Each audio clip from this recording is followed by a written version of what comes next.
নমস্কার বন্ধুরা, মালতী কিচেনে তোমাদের সবাইকে স্বাগত। আজ পেঁপে নিয়ে চলে এসেছি দারুণ একটা রেসিপি নিয়ে।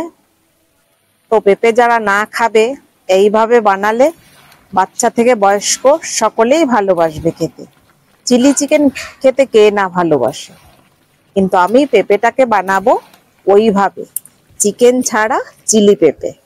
এইবার বন্ধুরা দেখো, সম্পূর্ণ ভিডিওটা দেখতে থাকো আমি কিভাবে বানিয়েছি।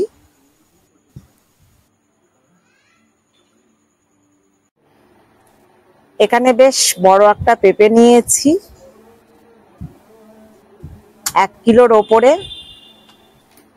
আর এই সময় পেঁপের ঝোল, পেঁপের সেদ্ধ সব ভাবে খেতে ভালো লাগে, কিন্তু আমার ঘরের বাচ্চারা এগুলো খেতে চায় না।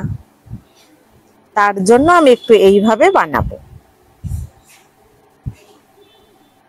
প্রথমে দেখো, পেঁপেটা 4 ফালি করলাম, করার পরে এর ভেতরে বীজই হয়নি। তো ভেতরের যে বীজ হয়নি, একটু আঁশ মতন, ওটাকে পরিষ্কার করে ছাড়িয়ে নিচ্ছি।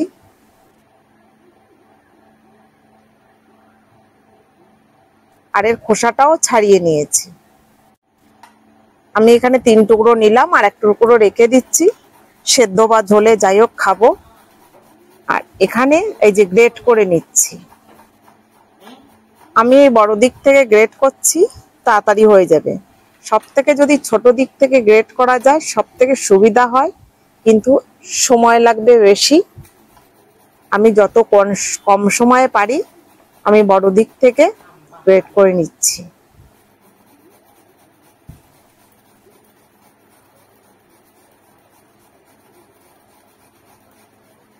আর এই যে স্টিলের এগুলো না, ভীষণ হাত তাড়াতাড়ি করতে গেলে মনে হয় যেন কেটে যাওয়ার ভয়। সব থেকে ভালো হয় যে ওই প্লাস্টিকের এক ধরনের গুলো হয়, সব থেকে ওইগুলো করতে সুবিধা হয়, কিন্তু আমারটা ভেঙে গেছে। যাই হোক, স্টিলেরটায় করে নিয়েছি। আমার সব পেঁপে গুলো গ্রেট করা হয়ে গেছে।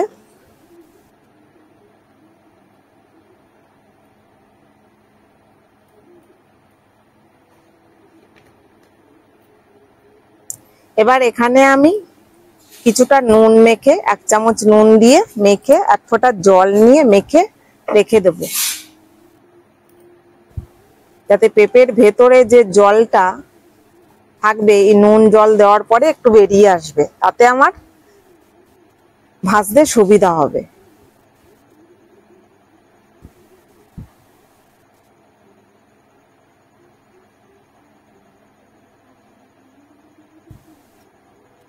দেখ, ভালো করে চটকে নিচ্ছি যাতে পেঁপেটা একটু নরম হয়ে যায়।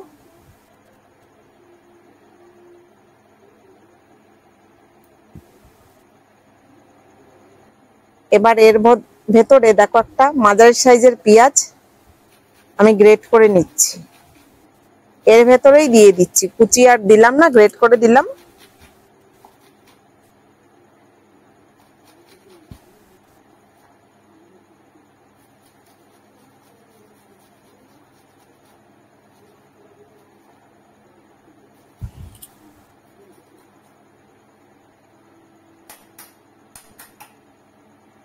আর একটু আদা, দেখো এখানে আদাটাও আমি আর বাটছি না, এই ছোট দিক থেকে গ্রেট করে নিচ্ছি, ওটা বাটার মতনই হবে।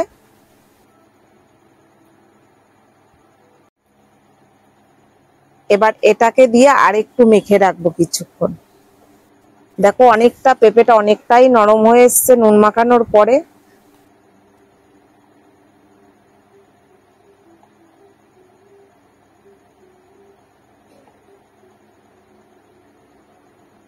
আরো কিছুক্ষণ রেখে দেবো এই পেঁপেটা এইভাবে। এবার দেখো, কিছুটা জল ছেড়েছে, কিন্তু পেঁপেটা খুব নরম হয়ে গেছে।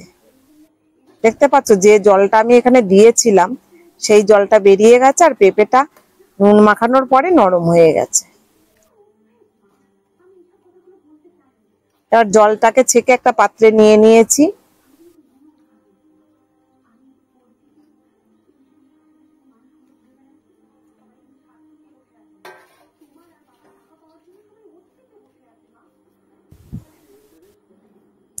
এখানে আমি দেখো এই যে সয়া সস দিয়ে দিচ্ছি,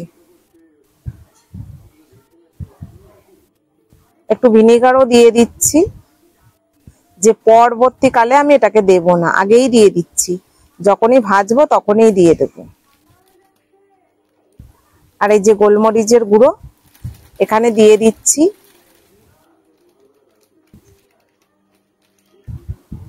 যতটা পরিমাণ লাগবে আমি ততটাই নিয়েছি। আর কালারের জন্য একটু হলুদ দিলাম, এখানে আমি লঙ্কার গুঁড়ো ব্যবহার করলাম না। আর এখানে আমি কিছুটা কর্নফ্লাওয়ার দিচ্ছি। এখানে তোমরা চাইলে আটা ময়দা যা পারো বা কর্নফ্লাওয়ার দিতে পারো, আমি এখানে কিছুটা কর্নফ্লাওয়ার দিয়েছি আর বাদ বাকি কিছুটা ময়দা দিয়ে দিচ্ছি।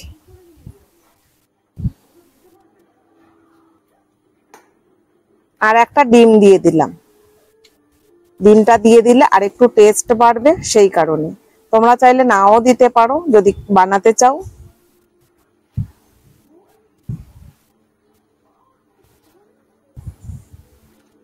এবার একটু ভালো করে চটকে নিতে হবে।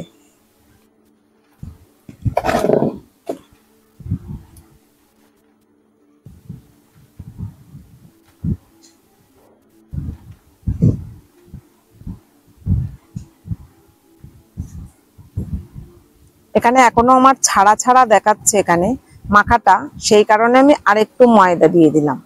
যতক্ষণ মানে আঠা ভাবটা আসবে হাতের মুঠোয়, যতক্ষণ না আসবে ততক্ষণ প্রয়োজন হলে একটু ময়দা বা অ্যারারুট দিতে হবে।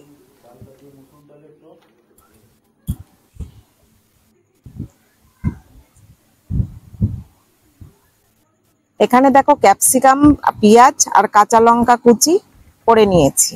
আর এদিকে আমি কড়াই বসিয়ে দিয়েছি, এখানে রিফাইন তেল দিয়ে দিলাম। এদিকে দেখো আর একটা রান্না হচ্ছে, আমার মাছের ঝোল হচ্ছে, দুদিকে আমি রান্না করছি। এবার দেখো এক এক করে পকোড়ার মতন বানিয়ে বা বড়ার মতন বানিয়ে আমি তেলে দিয়ে দিচ্ছি। এবার দেখো এটা ভাজা হচ্ছে, বিশ্বাস করবে না, না বানালে না কাছে থাকলে যেভাবে চিলি চিকেনটা আমরা ভেজে নিয়ে করি, পকোড়াটা বানাই, যে একটা গোলমরিচ এর গন্ধ, তারপরে এই যে ভিনিগার সসের একটা সুন্দর গন্ধ, ভীষণ একটা সুন্দর একটা গন্ধ বেরোচ্ছে। এই যে ভাজা হচ্ছে একটা গন্ধ বেরোচ্ছে।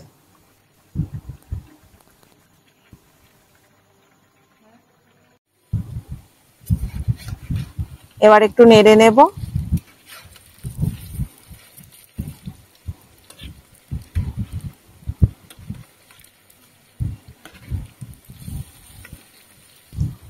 এটাকে এবার একটু লাল লাল করে ভেজে নেব।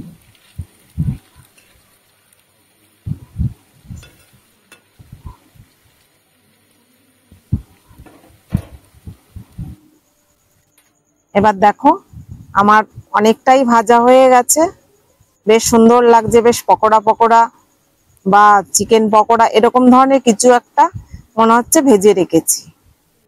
আর এই যে ক্যাপসিকাম পেঁয়াজ যথারীতি আমি এবার কড়াইতে দিয়ে দিচ্ছি, ক্যাপসিকাম দিয়ে দিচ্ছি।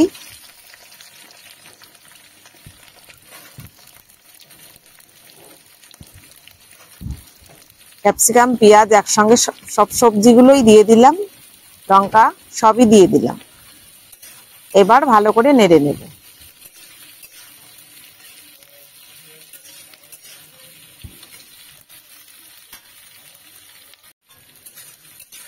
একটু ভালো করে নেড়ে নেব।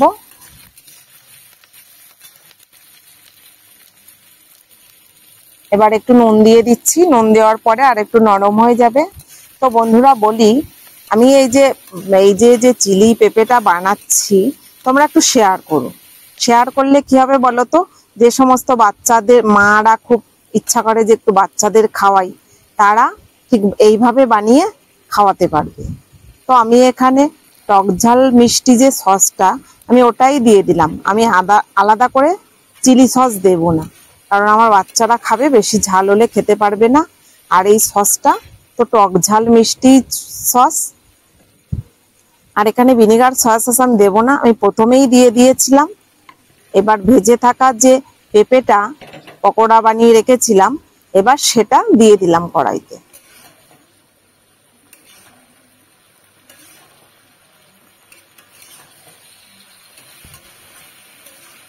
তা বন্ধুরা, এখন তো পেঁপে খুবই আছে আর খুবই কম দাম, আর সিজনের জিনিস খুবই ভালো লাগে, বাচ্চাদের এভাবে বানিয়ে খাওয়াতে পারো।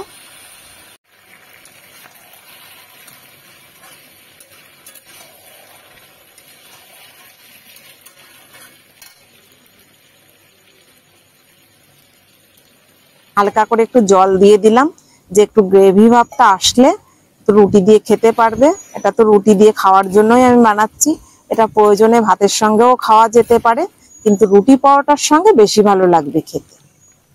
আর একটু গোলমরিচ দিয়ে দিচ্ছি, কারণ ঝালটা খুবই কম হয়েছে, আর গোলমরিচটা দিলে একদম ঠিক চাইনিজ যে ভাবটা ওটা এসে যাবে।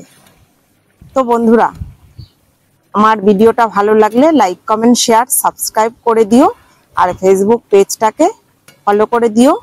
নতুন ভিডিও নিয়ে আসবো, পাশে থেকো, ভালো থাকো, সুস্থ থাকো, ধন্যবাদ।